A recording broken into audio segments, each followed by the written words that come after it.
আসসালামু আলাইকুম। আজকে আমি আপনাদেরকে বদমেজাজি স্বামী বসের একটা টোটকা দিব। স্বামী যদি আপনি বশ করে আপনার হাতের মুঠোয় আনতে চান, আপনার কথা মতো চালাতে চান, তাহলে এটা প্রয়োগ করতে পারেন। যদি অবাধ্য হয়ে থাকে, পরকীয়া করে বা রাগারাগি করে, ঘর সংসারে টাকা পয়সা দেয় না, খরচ দেয় না, কথা বলে না আপনার সাথে ভালো মতন, তখন আপনি চাইলে এটা প্রয়োগ করতে পারবেন। ব্যক্তিগত যে কোনো প্রয়োজনে বা যে কোনো কাজের জন্য স্ক্রিনে দেওয়া নাম্বার আছে, সরাসরি ফোনে বা হোয়াটসঅ্যাপে যোগাযোগ করে যে কোনো কাজ করাতে পারবেন। দেশে বা দেশের বাইরে থাকে, স্ক্রিনে দেখুন আমি একটা নকশা দিয়ে দিয়েছি, এটা দ্বারাই আপনি মূলত কাজটা করতে পারবেন।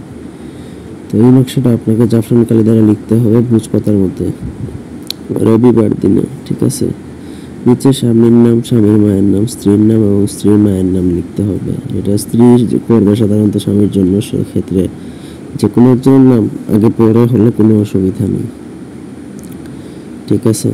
তো দেখুন স্ক্রিনে যে নকশা দেওয়া আছে, সেই নকশা কোনো ভুল করলে চলবে না। রবিবার দিনে আপনাকে পাক পবিত্র পিরিয়ড বা মাসিক চলাকালীন সময় এই নকশা লেখা যায় না, তখন করলে কিন্তু হিতে বিপরীত হবে।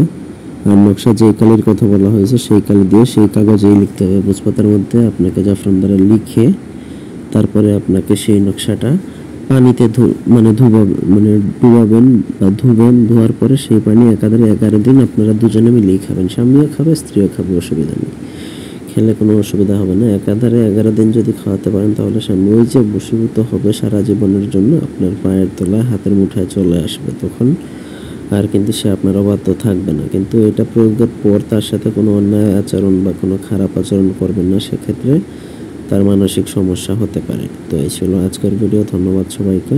আল্লাহ হাফেজ।